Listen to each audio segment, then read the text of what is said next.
Hello friends, welcome back. तो हम लोग एक नया सब्जेक्ट स्टार्ट कर रहे हैं, सॉइल मैकेनिक्स। अगर हम लोग गेट की बात करते हैं तो लगभग 7-8 नंबर का पूछा जाता है और आईईएस में लगभग आपको 20 से लेके 25 नंबर तक का मिल जाएगा ऑब्जेक्टिव में। तो इसमें कौन कौन से चैप्टर्स हम लोग कवर करेंगे, तो चलिए लिखते हैं। पहला चैप्टर हो गया है origin of soil, origin of soil and soil water relationship.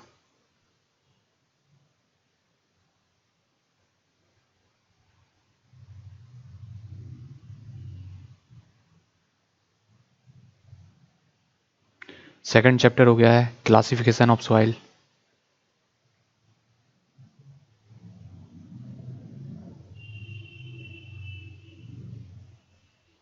Third chapter हो गया है क्ले मिनरल्स।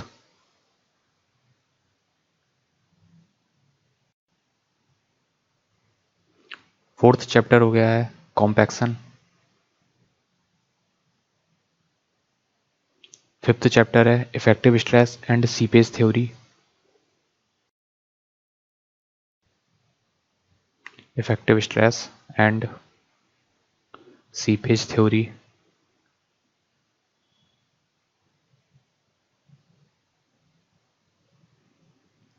सिक्स्थ चैप्टर हो गया है वर्टिकल स्ट्रेस।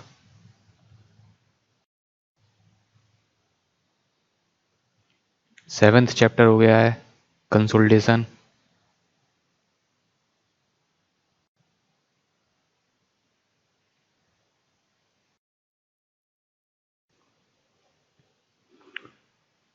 एट्थ चैप्टर हो गया है शेयर स्ट्रेंथ।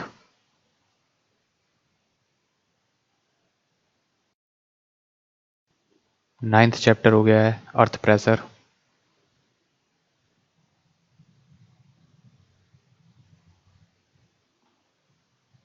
टेंथ चैप्टर है bearing capacity of soil.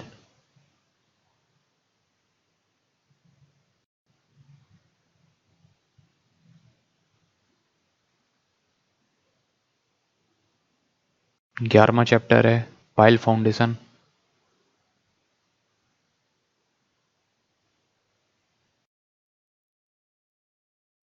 12वां chapter है एक्सप्लोरेशन ऑफ सॉइल।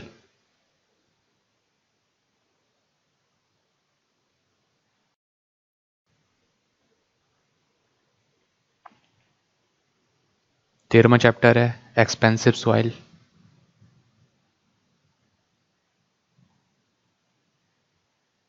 14वां चैप्टर है स्टेबिलिटी ऑफ स्लोप्स।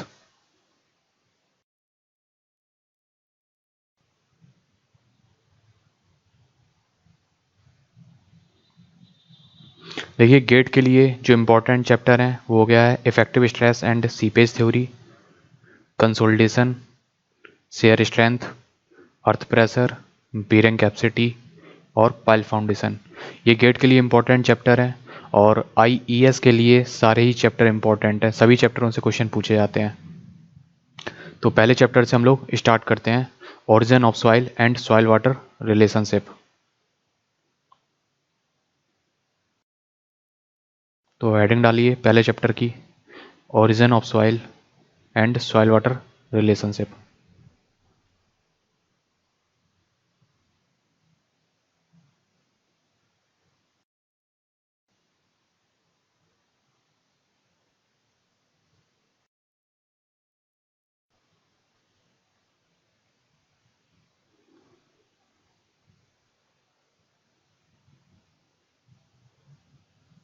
तो सबसे पहले बात करते हैं कि सॉइल का निर्माण कैसे होता है, कैसे सॉइल का फॉर्मेशन होता है। तो बेसिकली दो तरीके से सॉइल का फॉर्मेशन होता है। पहला तरीका हो गया है फिजिकल वेदरिंग ऑफ रॉक और दूसरा हो गया है केमिकल वेदरिंग ऑफ रॉक।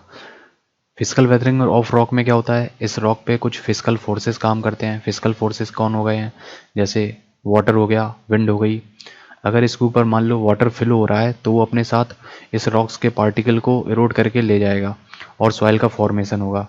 दूसरा तरीका क्या है, फ्रीजिंग एंड थॉइंग साइकिल के कारण भी सॉइल का फॉर्मेशन होता है। Freezing and थॉइंग, THAWING, freezing and थॉइंग cycle के कारण भी सॉइल का फॉर्मेशन होता है। इसमें क्या होता है, मान लीजिए इस चट्टान में कोई ये दरार थी, क्रैक था, इसमें पानी अंदर जाएगा और विंटर्स में ये पानी जम जाएगा, जिससे कि यहाँ का वॉल्यूम इंक्रीज होगा, तब वॉल्यूम इंक्रीज होगा तो यहाँ पे ये प्रेशर लगाएगा बाहर की तरफ। फिर गर्मियों में क्या होगा, ये बर्फ़ मेल्ट हो जाएगी तो यहाँ पे प्रेशर रिलीज हो जाएगा। फिर अगली सर्दियों में फिर प्रेशर लगेगा। ऐसे ही अल्टरनेट प्रेशर लगने और रिलीज़ होने के कारण ये जो क्रैक है ये बढ़ता चला जाएगा और ये चट्टान छोटे छोटे टुकड़ों में स्प्लिट हो जाएगी और इस प्रकार से भी सॉइल का फॉर्मेशन होता है। तो फिजिकल वेदरिंग में कौन कौन से कंपोनेंट हो गए हैं? विंड और वाटर की वजह से फिजिकल वेदरिंग होती है। तो फिजिकल वेदरिंग में जो भी सॉइल बनती है उसका मिनरोलॉजिकल कंपोजिशन सेम होता है पेरेंट रॉक के मिनरोलॉजिकल कंपोजिशन के। जो मिनरोलॉजिकल कंपोजिशन इस रॉक का होगा वही मिनरोलॉजिकल कंपोजिशन उस सॉइल का होगा। दूसरा प्रोसेस है chemical weathering of rock. Chemical weathering में क्या होता है, जो वाटर है वो एसिडिक या एल्कलाइन नेचर का होता है। मान लीजिए इस रॉक के ऊपर बारिश हुई और वो एसिडिक रेन हुई। अब वो एसिड इस रॉक्स के मिनरल्स के साथ रिएक्शन करके एक नए मिनरल का निर्माण करेगा। तो इस केमिकल वेदरिंग से जो भी सॉइल का फॉर्मेशन होता है उसका मिनरोलॉजिकल कंपोजिशन इस पेरेंट रॉक के मिनरोलॉजिकल कंपोजिशन से टोटली डिफरेंट होता है। जो केमिकल वेदरिंग से सॉइल बनती है उसके पार्टिकल की साइज बहुत ही छोटी होती है, इसलिए इनको हम लोग बोलते हैं colloidal particles. Colloidal particles,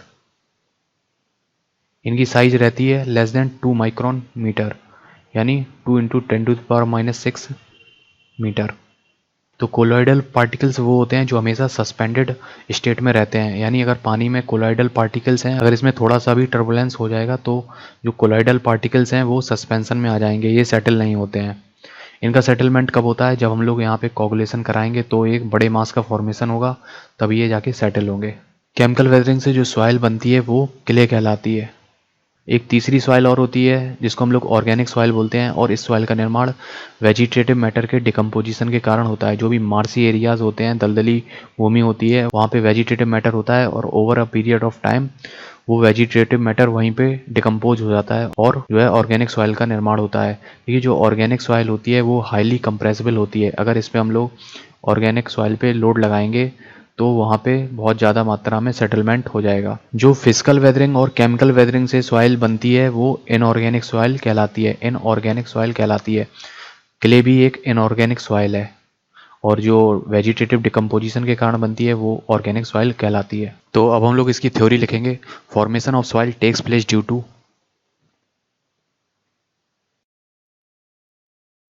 formation of soil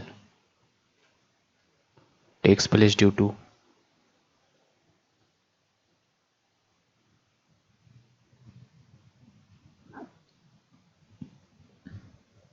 पहला हो गया है physical weathering of rock.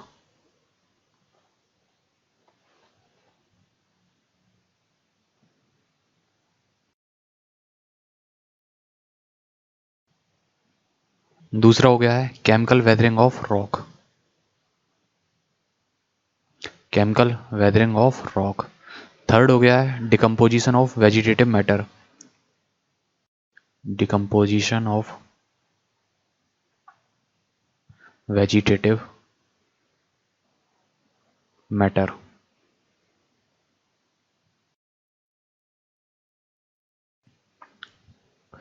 A point करके लिखते हैं physical and chemical weathering of rock.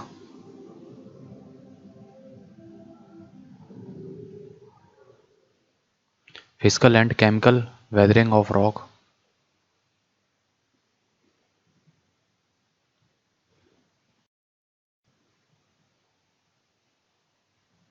leads to inorganic soil leads to inorganic soil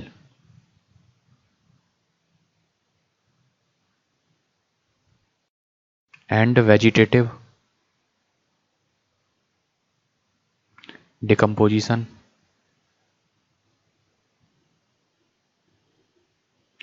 leads to organic soil.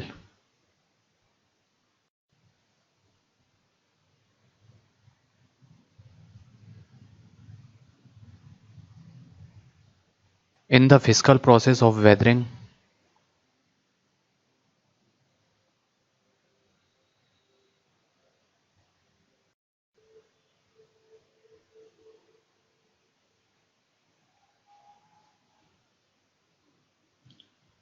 rock gets eroded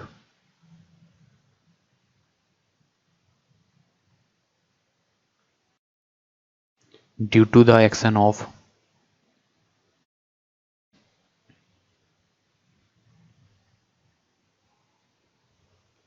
water, wind, or glaciers.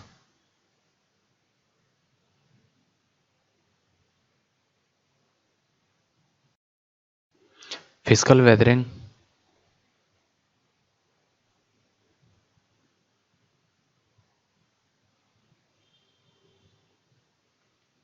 also includes disintegration of rocks due to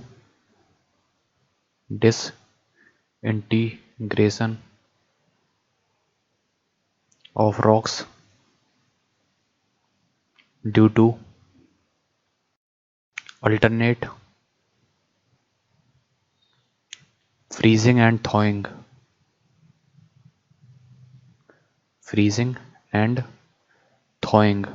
THAWING. Action of water. Action of water. Soil obtained by physical weathering. Soil obtained by physical weathering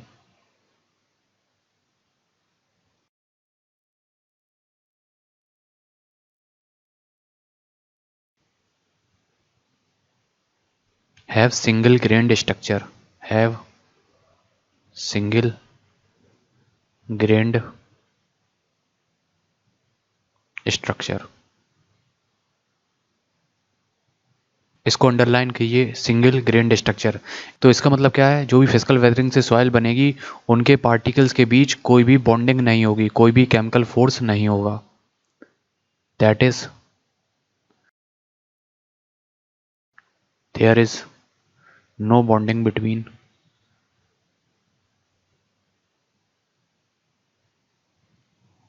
the soil particles.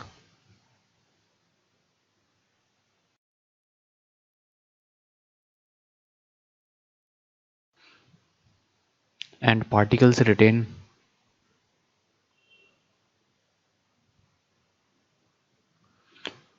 original mineralogical composition. Original mineralogical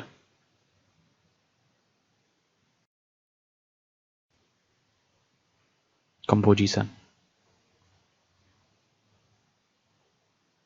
The soil particles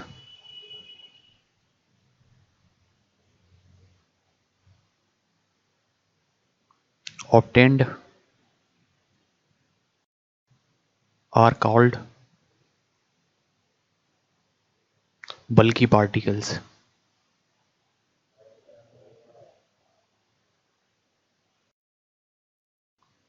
Sand and gravel are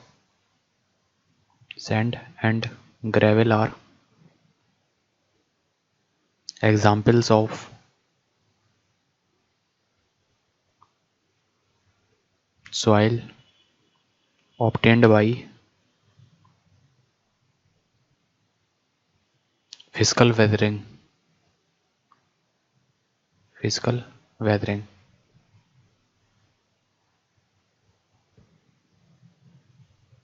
B point लिखते हैं। Soil particles also formed due to chemical action of water. Chemical action of water containing acid and alkalis. It leads to the formation of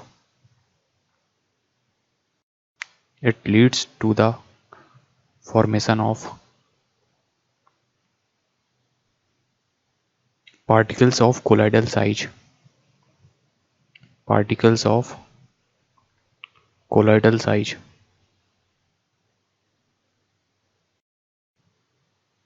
That is less than 2 micron. The mineralogical composition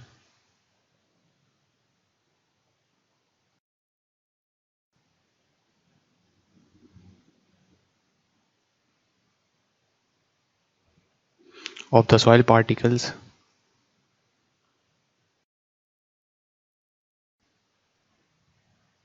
is entirely different from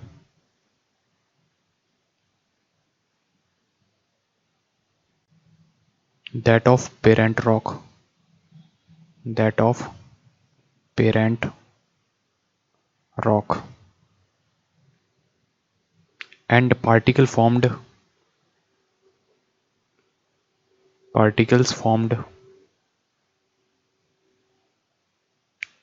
are called clay particles, are called clay particles. Having plate-like structure, having plate-like structure,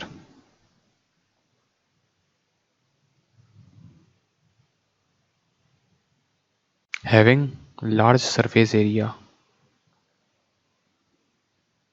large surface area. Hence, surface force are predominant. Surface force forces are predominant. Predominant. तो chemical weathering से जो soil बनती है वो बहुत ही छोटे size के particle की सॉइल बनती है, और जो क्ले होती है उसका जो स्ट्रक्चर होता है वो प्लेट लाइक होता है। प्लेट लाइक का मतलब इसका सरफेस एरिया बहुत ज़्यादा होता है। देखिए, जो सॉइल जितनी ज़्यादा छोटी साइज की होगी उसका सरफेस एरिया उतना ही ज़्यादा होगा।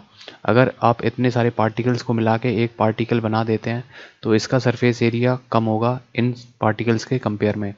तो जितनी ज़्यादा महीन सॉइल होगी उतना ही ज़्यादा सरफेस एरिया होगा, और उस सॉइल की पोरोसिटी भी उतनी ज़्यादा होगी और उसकी परमेबिलिटी उतनी ही कम होगी। तो जो क्ले पार्टिकल्स होते हैं उनका स्ट्रक्चर प्लेट लाइक होता है और इनके चारों तरफ एक नेगेटिव चार्ज आ जाता है।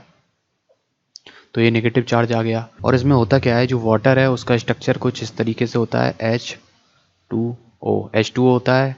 तो यहाँ पे जो नेगेटिव चार्ज होता है वो ऑक्सीजन की तरफ डाइवर्टेड रहता है, तो इस प्रकार से वाटर एक डाइपोल बन जाता है।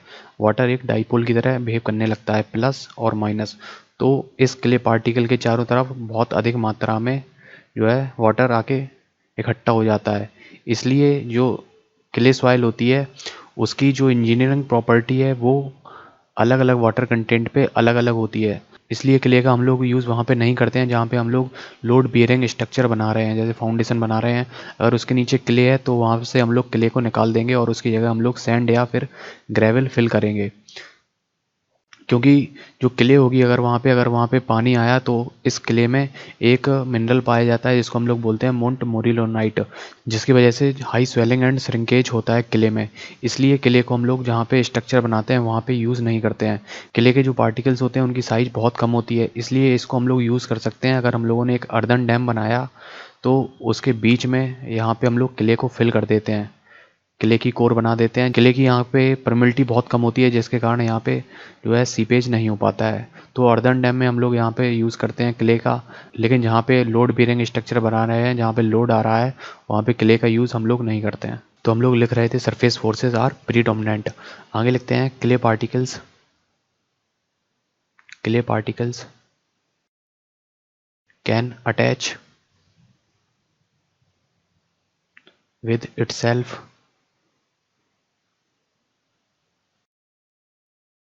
large quantity of water, large quantity of water, and hence behavior of clay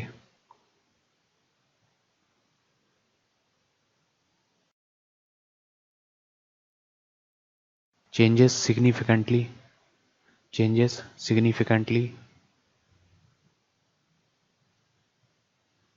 due to increase and decrease, due to increase and decrease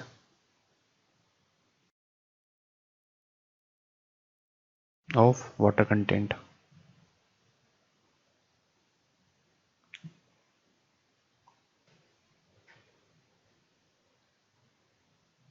देखिए, जो सॉइल बनी है फिजिकल वेदरिंग से या फिर केमिकल वेदरिंग से, अगर वो सॉइल जहाँ पे उसकी वेदरिंग हुई है अगर वो वहीं पे इकट्ठा हो जाती है तो इसको हम लोग बोलते हैं रेसिडुअल सॉइल।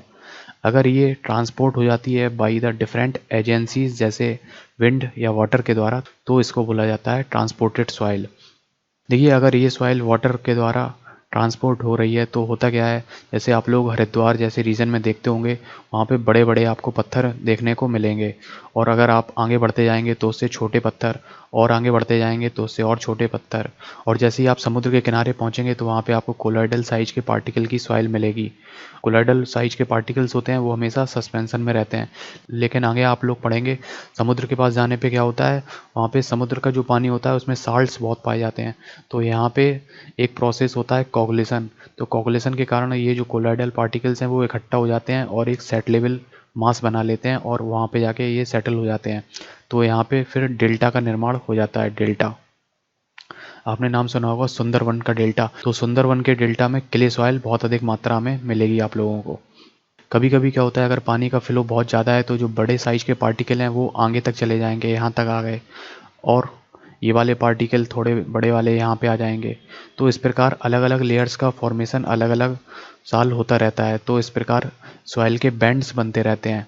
तो एक साल मान लीजिए यहाँ पे महीन सॉइल आई, दूसरी साल बड़े साइज के पार्टिकल आए, तीसरी साल फिर छोटे साइज के पार्टिकल आए, फिर बड़े साइज के पार्टिकल आए। अगर इस सॉइल पे हम लोग ऊपर से लोड लगाते हैं, इसके ऊपर से लोड लगाएंगे तो पानी उस सॉइल से ज़्यादा निकलेगा जिसकी परमिलिटी ज़्यादा होगी। परमिलिटी बड़े सॉइल के पार्टिकल की साइज़ की ज़्यादा होगी तो यहाँ पे पानी ज़्यादा निकलेगा। अगर विंड द्वारा ट्रांसपोर्टेशन हो रहा है तो अगर विंड ज़्यादा तेज़ चल रही है तो बड़े साइज़ के पार्टिकल ज़्यादा दूर तक चले जाएंगे। अगर विंड धीरे धीरे चल रही है तो बड़े साइज़ के पार्टिकल जल्दी डिपॉजिट हो जाएंगे। देखिए जो भी सॉइल वाटर द्वारा और विंड द्वारा ट्रांसपोर्ट होती है इन दोनों में बहुत अधिक डिफरेंस आ जाता है। देखिए जो सॉइल वाटर के द्वारा ट्रांसपोर्ट हो रही है वो सॉइल कंटिन्यूअसली अंडर वाटर है, तो इसके ऊपर हमेशा से प्रेशर लगा है वाटर का, तो इसका जो कंप्रेशन है वो कम होता है और इसकी पोरोसिटी भी कम होती है। लेकिन जो सॉइल विंड द्वारा ट्रांसपोर्ट हो रही है तो उसके ऊपर देखो विंड के द्वारा पार्टिकल्स आए, उसके ऊपर और पार्टिकल आए, तो इनके ऊपर से कोई लोड नहीं आ रहा है, तो इनकी परमिलिटी भी ज़्यादा होती है। इनकी परमिलिटी ज़्यादा होती है और ये फ्राइबल होते हैं। फ्राइबल का मतलब अगर इस सॉइल को आप हाथ में लेके क्रश करेंगे तो ये पाउडर फॉर्म में कन्वर्ट हो जाएगी, तो इसको बोला जाता है फ्राइबल। तो इसके बारे में हम लोग थ्योरी लिखते हैं। If the soil particles are if the soil particles are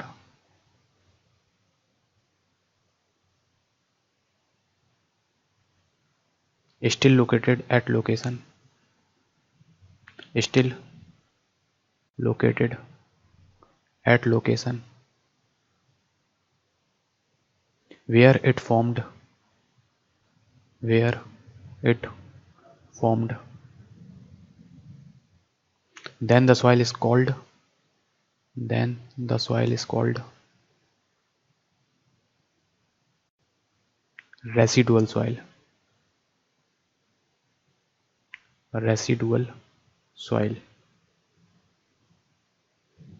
otherwise if soil particles if soil particles are transported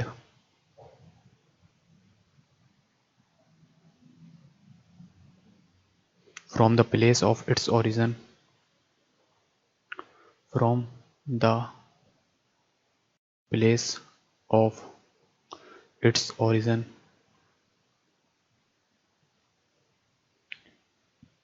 due to water, wind, glaciers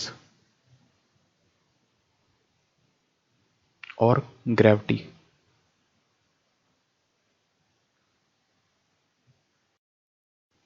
We get transported soil. We get transported soil.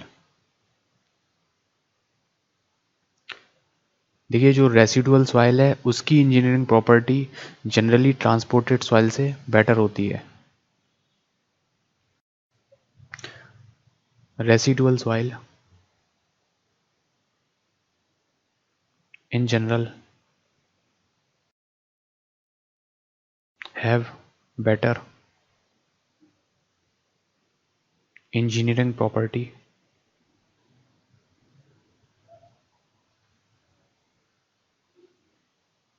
engineering property as compared to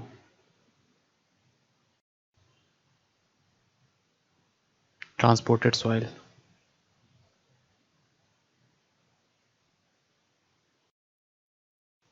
According to the transporting, according to the transporting agency, according to the transporting agency, transporting agency, soils are classified as, soils are classified as,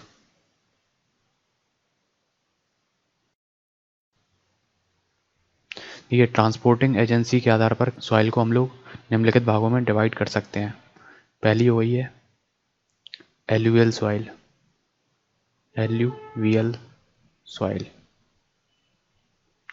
दूसरी हो गई है लैकस्ट्राइन soil, lacustrine soil. Third हो गई है marine soil, marine soil. Fourth हो गई है एओलियन सॉइल,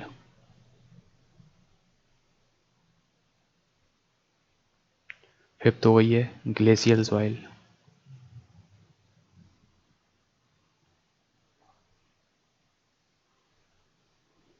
ये जो एल्यूवियल सॉइल है वो transported by river water,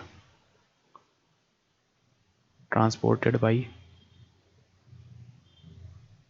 river water. Lacustrine soil, soil deposited by still water in lakes, soil deposited by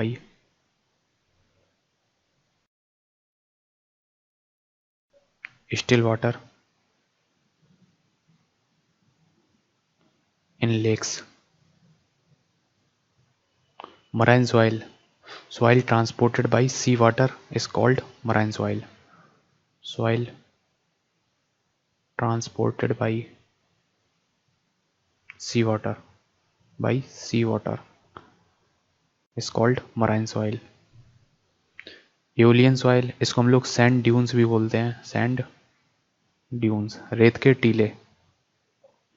soil transported by wind, soil transported by wind, transported by wind. Glacial soil, soil transported by glaciers, soil transported by glaciers. देखिए इसमें important है alluvial soil, lacustrine soil, marine soil, aeolian soil. तो ये चारों soil बहुत ही important है, इन पे question पूछे गए हैं। देखिए यहाँ पे जो सॉइल की प्रॉपर्टीज़ हैं लैकस्ट्राइन सॉइल की और मराइन सॉइल की, ये अलग अलग होती हैं, क्योंकि जो मराइन सॉइल होती है वो सी में डिपॉजिट हो रही है और सी में बहुत अधिक मात्रा में साल्ट पाए जाते हैं, इसलिए यहाँ पे जो सॉइल का स्ट्रक्चर होता है वो होता है फ्लोकुलेटेड, फ्लोकुलेटेड। और यहाँ पे जो लैकस्ट्राइन सॉइल होती है इसका स्ट्रक्चर होता है डिस्पर्स्ड स्ट्रक्चर, डिस्पर्स्ड स्ट्रक्चर। देखिए डिस्पर्स्ड स्ट्रक्चर में क्या होता है, पार्टिकल का अरेंजमेंट कुछ इस तरीके से होता है, और जबकि फ्लोकुलेटेड स्ट्रक्चर में कुछ रैंडम ऐसे पार्टिकल्स अरेंज्ड होते हैं। जो फ्लोकुलेटेड स्ट्रक्चर होता है उसकी परमिलिटी अधिक होती है और जो डिस्पर्स्ड स्ट्रक्चर होता है उसकी परमिलिटी कम होती है। यहाँ पे हम लोग एक नोट लिखेंगे, note, aeolian soils is highly porous and friable, aeolian soil is highly porous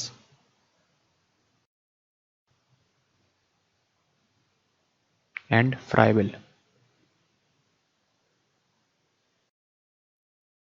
friable का मतलब अगर आप इस सॉइल को हाथ में लेके क्रश करेंगे तो वो पाउडर फॉर्म में कन्वर्ट हो जाएगी। हाईली पोरस क्यों होती है, क्योंकि विंड के द्वारा आई ये सॉइल और यहाँ पे डिपॉजिट हो गई, तो इसके ऊपर से कोई प्रेशर नहीं है, तो ये हाईली पोरस होती है। अगर हम लोग इस पे स्ट्रक्चर बनाएंगे तो पहले इसका हम लोगों को कॉम्पैक्शन करना पड़ेगा।